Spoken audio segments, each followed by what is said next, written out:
Hallo, ek is Ronel Besuidenhout en jy luister na 'n voorlesing van die dagstukreeks Geeskragtig. Vandag is die 7de dagstuk in die reeks. Die tema: die Gees gee krag vir getuienis.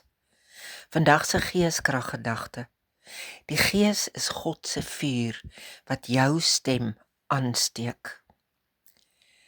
Toe Jesus sy disippels voorberei het om die wêreld in te gaan, het hy gesê: julle sal krag ontvang wanneer die Heilige Gees oor julle kom en julle sal my getuies wees. Dit kom uit Handelinge 1 vers 8. Dit is te verstaan dat die Gees soos vuurtonge op die apostels gekom het. Nie 'n vuur wat vernietig nie, maar 'n vuur wat versprei. Hierdie vuur is lewegewend.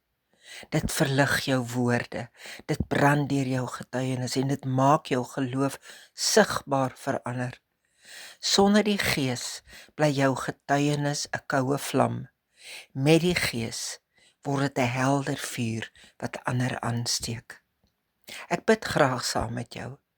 Heilige Gees, steek my stem aan met u vuur en maak my 'n lewende getuienis van Christus.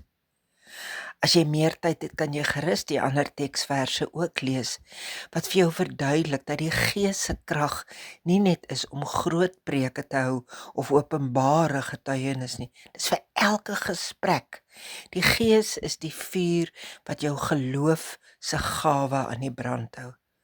Mag jy dit ervaar. Dink vandag oor hierdie vraag: waar het jy jou eie getuienis al stil gemaak uit vrees of skaamte, bang wees? Laat die Gees jou stem weer aansteek. Môre dink ons saam oor hoe leer die Gees jou om vry van vrees te leef. Mooi bly. Tot dan.